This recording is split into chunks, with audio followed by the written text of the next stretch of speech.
Hi everyone, Aletha here with Ribbons and Zippers. Welcome back to my channel, and if you are new here, welcome. I am so glad that you stopped by. So I love fine fabrics like silks and satins, and I love working with them. I have developed techniques over the years. However, I know many of you may feel a little bit apprehensive about working with these fabrics. One, because they are very expensive. We don't want to mess up those fine fabrics because they are costly. So today I am going to show you 5 tips and techniques on working with fine fabrics such as silk. In particular, we're going to be working on how to install a zipper fly on silk pants. Now you can take these tips and techniques and apply them across the board, whether you're working on silks or satins or pants or skirts. These techniques will help you to make a better garment. So, if you are ready to learn these techniques, stick with me. And if you have any comments, please put those comments below. And if you're ready, let's get started. Okay, so tip number 1 is know your fabric. You have to know how your fabric is going to behave, how it's going to move, how it's going to feel. So when you're purchasing fine fabrics such as silk and satin, that is so important. Go into the store and feel the fabric. Find what you want. If you like it, ask for a swatch. That way you can take it home. You could see how it's going to move with your design, see how it's going to feel, even see how it washes. That is tip number 1. Also, too, what you can do is you can look online and find some books that talk about fabrics, talk about how the fabrics are made, talk about different types of fabrics that can be used for the different types of garments. For instance, this book that you can find on Amazon is a great book. It's a book that will help you to choose the right fabric. The next thing is to go on to swatchon.com. That's swatchon.com. I love this website. It's a website where you can get swatches of so many different types of textiles shipped right to your home in a bundle. So they feature the latest runway styles that you can take a look at, and you can purchase different swatches or even the fabric based on those runway pictures. I love this website. It's called swatchon.com. I'm going to put the link below so that you can check it out. So here's the fabric that I'm using. It is a silk taffeta, lightweight. You can see how it moves. I love this fabric because it has body, because I am going to be making pants. So it has body to it. It has a nice, beautiful silk sheen that I love. And I think that this is going to be perfect for my design. Okay, so now tip number 2. Tip number 2 is to use the correct tools. So what do I mean when I say that? You are using the best tools that you can to cut out and sew your expensive fabric. Okay, so silk, satin, linen, all these expensive fabrics need to be taken care of delicately. So the first tool that you're going to need is a sharp pair of scissors. Make sure that your scissors are sharp. If you can, get them sharpened before you start your project. There's a lot of places that will sharpen scissors. Okay, I use Gingher scissors, and I know that you can send them back to Gingher for a small fee, and they will sharpen your scissors and bring them back to like as if you bought them new. Also, make sure that your other cutting tools, and some people prefer rotary cutters. So now if you're using rotary cutters like this, make sure that you change the blade. That's very important. Never use a dull blade when you are working with your fine fabrics. Also too, you already know what fabric you're going to use because the first thing that you did was know your fabric. That was the first tip. So if you know your fabric, you know that it's able to accept pins. The very best pins to use are the glass head sharp pins for silk.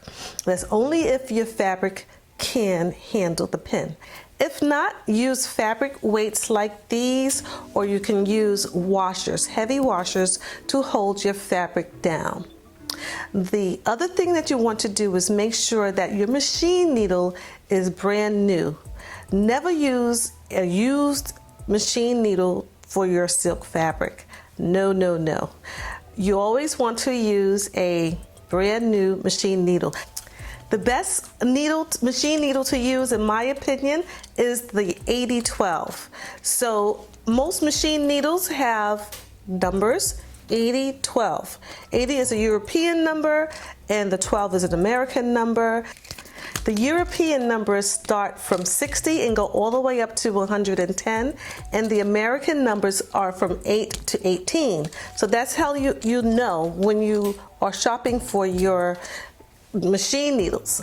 Also, in the link, I will put the machine needles that I use. This one in particular is a Microtex number 8012 machine needles. It's very sharp. It's specifically for fabrics that are like silk. I am also going to put down below a link to machine needles that you can get on Amazon that will give you a range of needles. They're 10 in a pack and they come in a pack of 2, and they're excellent for keeping on hand. Okay, so tip and technique number 3 is to make sure to use a cut-on or mock fly. Well, what does that mean? Well, let's take a look. Okay, so as you can see in the video, I've created a pattern that looks like this.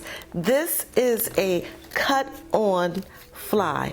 So my pants pattern has a cut-on fly, and why I have chosen to do a cut-off fly is because I want to reduce bulk. If I was to do a sewn-on fly, my pattern would have a fly that would be sewn on to the front of my pants, but also I would have 2 seams. So that would create a lot of bulk, and I don't want that on my really nice silk fabric. But however, because I have chosen to do a cut-on fly, I'm going to need to create a backing for my zipper fly so that I can protect my skin and also the silk fabric. So I'm going to show you how to do that. So keep watching. The first thing I want to do is stabilize my silk fabric, and I'm using lightweight interfacing on both pieces. So both pieces gets lightweight interfacing. Okay. Next, I need to sew the 2 pieces together. So I've used a regular stitch along the crotch section, and then along the fly, I've used a basting stitch to sew these 2 pieces together. So it's the longest basting stitch that you have. As you can see, I need to I'm working with a very long zipper, so I'm going to need to trim my zipper at the bottom and create a zipper stop. And that's easy to do with the sewing machine. All I have to do is zigzag back and forth. I created a line. I'm going to press along this line that I created, and that's going to be my guide of where I'm going to place my zipper tape. And I'm going to come down about a 1/2 inch because this is going to be my 1/2 inch seam line for my waistband, and I want my zipper to be right up against the seam of the waistband.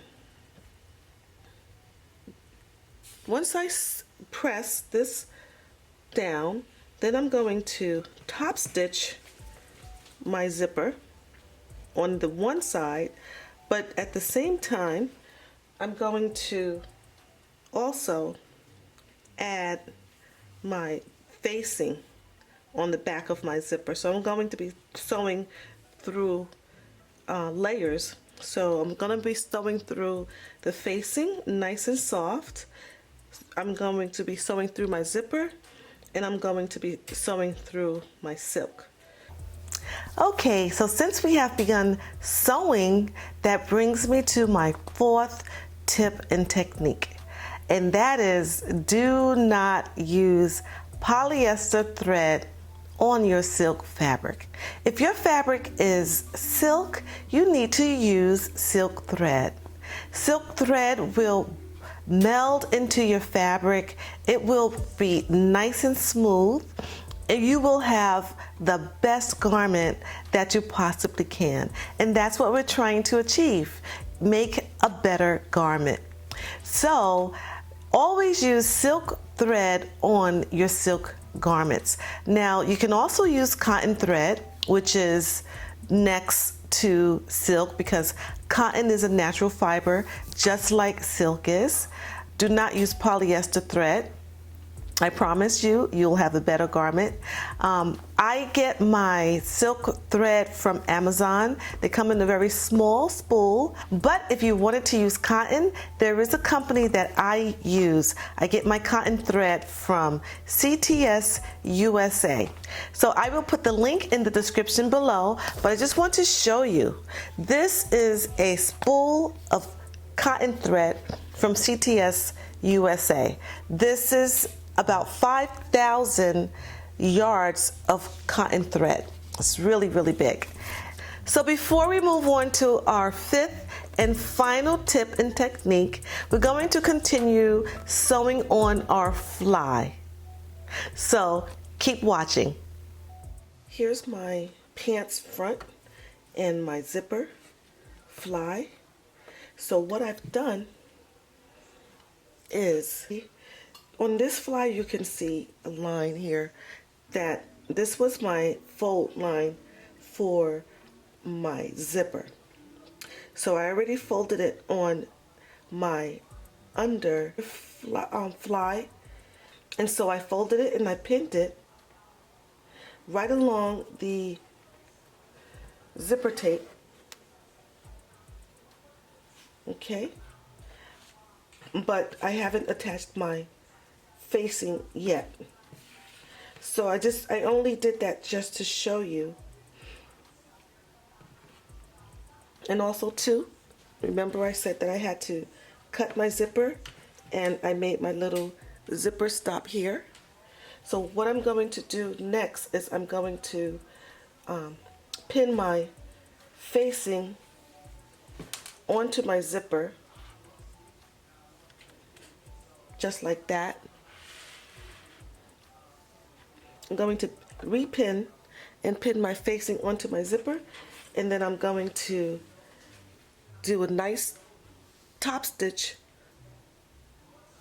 I'm going to do a nice top stitch along my zipper, the left side of the zipper. Okay, so we're going to use a regular zipper foot to do a nice top stitch right along our zipper tape.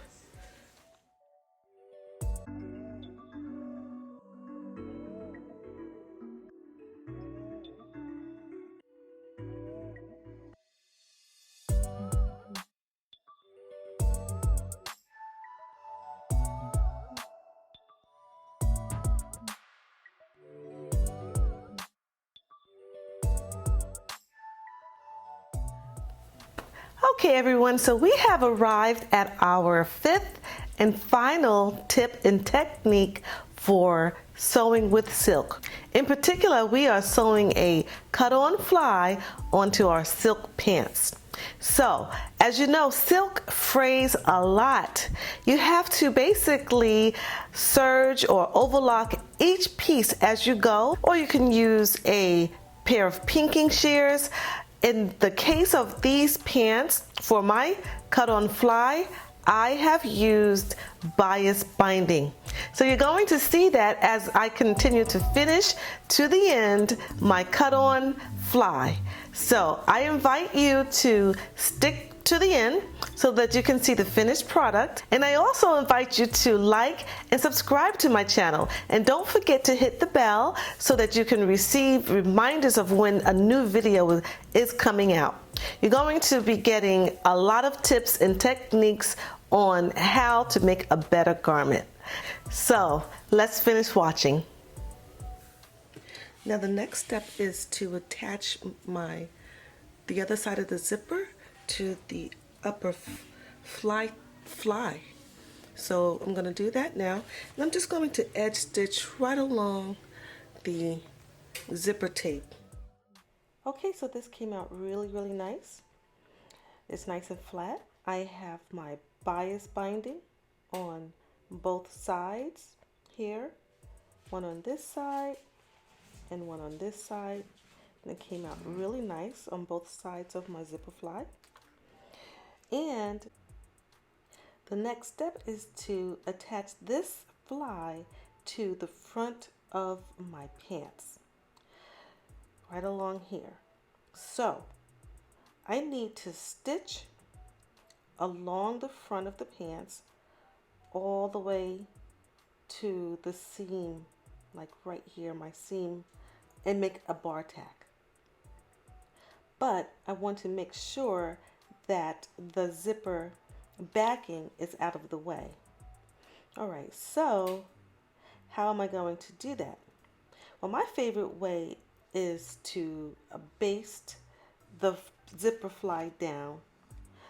All I need to do is baste this zipper fly nice and flat, so my fly backing and my facing is always going to stay out of the way, and I'm going to baste right along the front of my pants, and then I'm going to follow that basting. Okay, so with my fly backing or facing out of the way, I'm just going to make sure that it's nice and flat and out of the way here. Now what I need to do is sew from the front of my pants and follow this basting all the way to the crotch area right here at my center front. The next step is to remove these basting stitches, and I also need to remove the basting stitches on the front. So what I need to do to make it nice and neat is to attach my facing or my backing, my fly backing to my fly, and I'm going to do that by hand stitching right along here. So here it is, beautiful hand stitching. You could barely see it, and that's going to stop the fly from flapping all over. It's nicely sewn down. It stops right here. So the next step is to remove my basting stitches along the front, but I'm going to go ahead and install my waistband, and that's going to be in the next video. Okay everyone, thank you so much for watching. I really hope you enjoyed those tips and techniques. Thank you so much for stopping by, and I will see you in the next video.